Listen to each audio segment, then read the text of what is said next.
ನಮಸ್ಕಾರ ಐನೋರು. ನಮಸ್ಕಾರಮ್ಮ. ಇವರು ನಮ್ಮ ದಿವ್ಯ ಮದುವೆ ಆಗ್ತಿರೋ ಹುಡುಗ. ಒಳ್ಳೆಯದಾಗಲಿ, ತುಂಬ ಸಂತೋಷ. ಶುಭಶ್ಯ ಶೀಘ್ರಂ. ಮದುಮಕ್ಕಳಿಗೆ ಅವ್ರ ಹೆಸರಲ್ಲಿ ಒಳ್ಳೇದಾಗಲಿ ಅಂತ ದೇವರಿಗೆ ಅರ್ಚನೆ ಮಾಡಿ. ಆಗಲಮ್ಮ. ಇಬ್ಬರದು ರಾಶಿ ನಕ್ಷತ್ರ ಹೇಳ್ತೀರಾ? ಕಾರ್ತಿಕ್ ಅವ್ರದ್ದು ಮಿಥುನ ರಾಶಿ ಜ್ಯೇಷ್ಠ ನಕ್ಷತ್ರ, ನಮ್ಮ ದಿವ್ಯಂದು ಮೀನ ರಾಶಿ ಉತ್ತರಾಷಾಢ ನಕ್ಷತ್ರ. ಪೂರ್ವೋಚ್ಚರಿತ ವಿಶೇಷೇಣ ವಿಶಿಷ್ಟಾಯಾಮಸ್ಯಾಂ ಶಿವತೋ ಶ್ರೀ ಭಗವದಾನುಗೃಹ್ಯ ಭಗವತ್ಕೈಂಕರ ರೂಪಂ ಶ್ರೀಮನ್ನಾರಾಯಣ ಪ್ರೀತ್ಯರ್ಥಂ.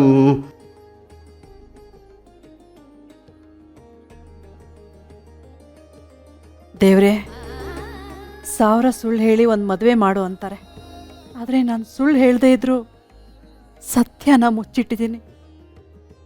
ಅದರಿಂದ ದಿವ್ಯನ ಮದುವೆಗೆ ಏನೂ ತೊಂದರೆ ಆಗದೆ ಇರೋ ಹಾಗೆ ಕಾಪಾಡಪ್ಪ.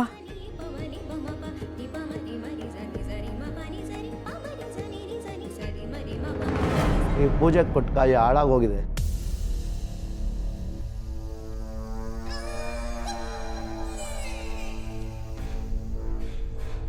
ಇದು ಅಷ್ಟು ಒಳ್ಳೆ ಸೂಚನೆ ಅಲ್ಲ. ಮದುವೆ ಬಗ್ಗೆ ಪೂಜೆ ಮಾಡಿಸ್ಬೇಕಾದ್ರೇ ಹೀಗಾಯ್ತು ಅಂದರೆ ಮದುವೆಗೆ ಏನಾದರೂ ಸಮಸ್ಯೆ ಆಗ್ಬೋದು ಅಂತ ಸಂಶಯ.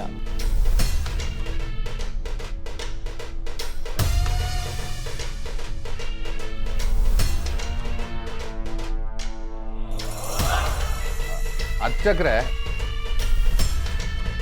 ಯಾರೋ ಯಾವಾಗಲೂ ತೊಗೊಂಡು ಮಾರಿರೋ ಕಾಯೋದು, ಅದು ನಮಗೆ ಗೊತ್ತಿಲ್ಲದೆ ನಾವು ತೊಗೊಂಡ್ಬಂದ್ವಿ. ಅದಕ್ಕೂ ನಮ್ಮ ಮದುವೆಗೂ ಏನು ಸಂಬಂಧ? ಕಾಯಿ ಹಾಳಾಗಿದೆ ಅಂತ ಮಾತ್ರಕ್ಕೆ ನಮ್ಮ ಮದುವೆಗೆ ಹೇಗೆ ಸಮಸ್ಯೆ ಆಗುತ್ತೆ? ಆಗಲ್ಲಪ್ಪ. ವಿಧಿ ಅನ್ನೋದು ಈ ರೂಪದಲ್ಲಿ ಸೂಚನೆ ಕೊಡ್ತಾ ಇದೆ ಅಂತ ಒಂದು ನಂಬಿಕೆ.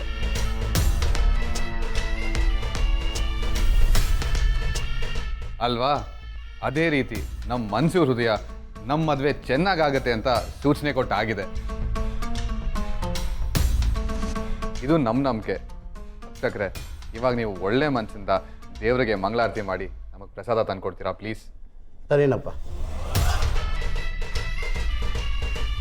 ಓಂ ಇದಂ ವಿಷ್ಣು ಚಕ್ರಮೇ ತ್ರೇದಾ ನಿರ್ದಯ ಪದಂ ಸಮೂಢವಸ್ಯ ಭಾಗಂ ಸುರೇ ವಿಷ್ಣು. ನೀವೇನು ಗಾಬರಿ ಆಗೋ ಅವಶ್ಯಕತೆ ಇಲ್ಲ. ಈ ಮದುವೆಗೆ ಏನೇ ಸಮಸ್ಯೆ ಬಂದರೂ ನಿಮ್ಮ ಮಗಳೇ ನಮ್ಮ ಮನೆ ಸೊಸೆ.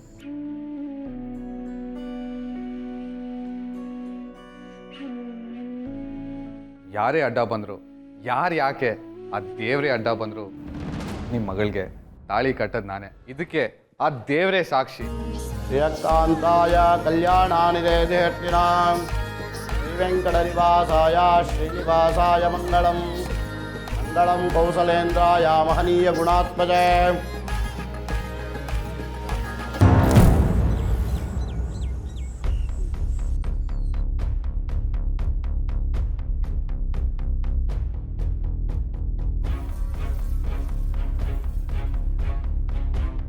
ಯಾಕೆ ದಿವ್ಯಾ ಅವರೇ, ನೀವಿನ್ನೂ ಬೇಜಾರಲ್ಲೇ ಇದ್ದೀರಾ?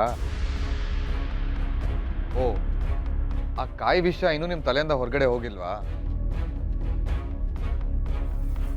ದಿವ್ಯಾ ಅವರೇ, ಆ ಕಾಯಿ ಹಳೇದಾಗಿತ್ತು, ಆದರೆ ನಮ್ಮ ಪ್ರೀತಿ ಇವಾಗ ಚಿಗುರೊಡಿತಾ ಇದೆ.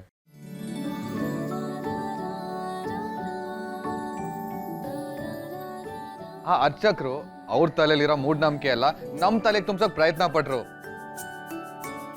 ಒಂದು ತೆಂಗಿನಕಾಯಿ ಒಬ್ಬರ ಭವಿಷ್ಯನ ಹೇಗೆ ಡಿಸೈಡ್ ಮಾಡೋಕ್ಕಾಗತ್ತೆ ಹೇಳಿ? ಲೈಫಲ್ಲಿ ಈ ಥರದ್ದು ತುಂಬ ನಡೆಯುತ್ತೆ. ಅದನ್ನು ನಾವು ಎಷ್ಟು ಪಾಸಿಟಿವ್ ಆಗಿ ತಗೋತೀವಿ ಅನ್ನೋದು ಮುಖ್ಯ ಆಗುತ್ತೆ. ಸೊ ನೀವಿದನ್ನೆಲ್ಲ ಮನ್ಸಿಗೆ ಹಚ್ಕೊಳಕ್ಕೆ ಹೋಗ್ಬೇಡಿ. ಈ ಥರ 100 ತೆಂಗಿನಕಾಯಿ ಹಾಳಾಗಲಿ, 1000 ತಲೆ ಹೋಳಾಗಲಿ, ನಮ್ಮ ಮದುವೆಗೆ ಯಾವುದೇ ರೀತಿ ತೊಂದರೆ ಆಗಲ್ಲ. ಯಾವ್ರೆ ತಗೊಳ್ಳಿ. ಏನಿದು? ಸೀರೆ. ಸೀರೆನಾ?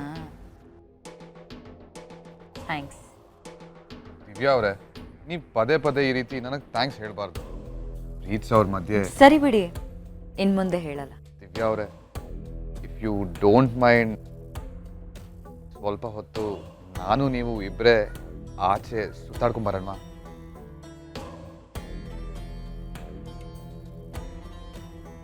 ಸಾರಿ, ಅಮ್ಮ ಆ ರೀತಿ ಎಲ್ಲ ಹೊರಗಡೆ ಹೋಗಕ್ಕೆ ಬಿಡಲ್ಲ. ಅದು ಅಲ್ಲದೆ ನೀವು ಸ್ವಲ್ಪ ಲೇಟಾಗಿ ಬಂದ್ರಿ. ಸ್ವಲ್ಪ ಬೇಗ ಬಂದಿದ್ರೆ ಅದ್ರ ಬಗ್ಗೆ ಯೋಚನೆ ಮಾಡ್ಬೋದಿತ್ತು. ಅದಕ್ಕೇನಂತೆ, ನಾನು ಅತ್ತೆ ಹತ್ರ ಮಾತಾಡ್ಲಾ? ಪ್ಲೀಸ್ ಬೇಡ, ಹೇಳೋದು ಸರಿ ಹೋಗಲ್ಲ.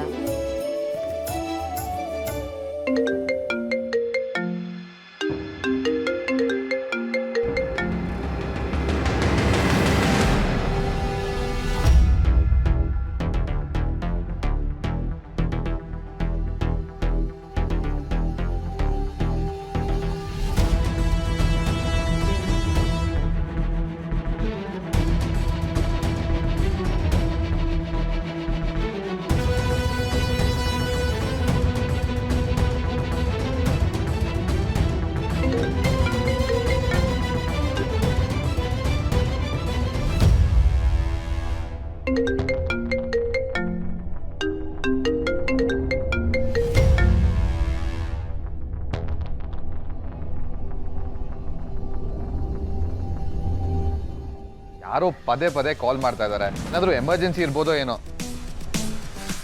ಕಾಲ್ ಪಿಕ್ ಮಾಡಿ, ಪರವಾಗಿಲ್ಲ. ಅಯ್ಯೋ ಹಾಗೇನಿಲ್ಲ, ಇವಳು ನನ್ನ ಫ್ರೆಂಡು. ನೋಟ್ಸ್ ಕೊಡೋಕ್ಕೆ ಮನೆಗೆ ಬರ್ತೀನಿ ಅಂದಿದ್ಲು. ನಾನು ಇನ್ನೂ ಇಲ್ಲಿಂದ ಹೊರಟಿಲ್ವಲ್ಲ, ಅದಕ್ಕೆ ಕಾಲ್ ಮಾಡ್ತಿದ್ದಾಳೆ. ಓ, ಅಂದರೆ ನೀವಿವಾಗ ಹೋಗಲೇಬೇಕಾ? ಅಟ್ಲೀಸ್ಟ್ ನಿಮ್ಮ ಜೊತೆ 1 ಅವರ್ ಆದರೂ ಟೈಮ್ ಸ್ಪೆಂಡ್ ಮಾಡ್ಬೋದು ಅಂದ್ಕೊಂಡಿದ್ದೆ. ನಾನು ಹಾಗೆ ಅಂದ್ಕೊಂಡಿದ್ದೆ, ಆದರೆ ನಿಮಗೋಸ್ಕರ ಕಾಯೋದ್ರಲ್ಲೇ 1 ಅವರ್ ವೇಸ್ಟ್ ಆಯಿತು. ನೀವು ಸ್ವಲ್ಪ ಬೇಗ ಬಂದಿದ್ರೆ ಆ 1 ಅವರ್ ನಿಮ್ಮ ಜೊತೆನೇ ಇರ್ಬೋದಿತ್ತು ಅಲ್ವಾ?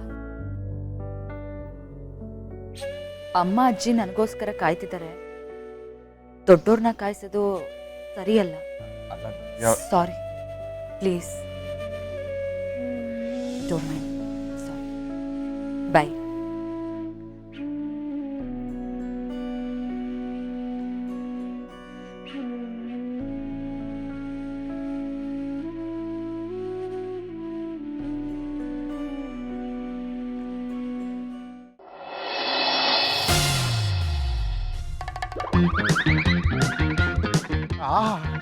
ಪ್ರಸಾದ ಸೂಪರ್ ಆಗೈತೆ.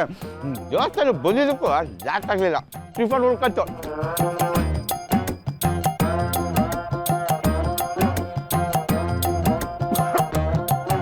ಇಲ್ಲ ಇರ್ತೀನ, ಇನ್ನೂ ಐತೆ.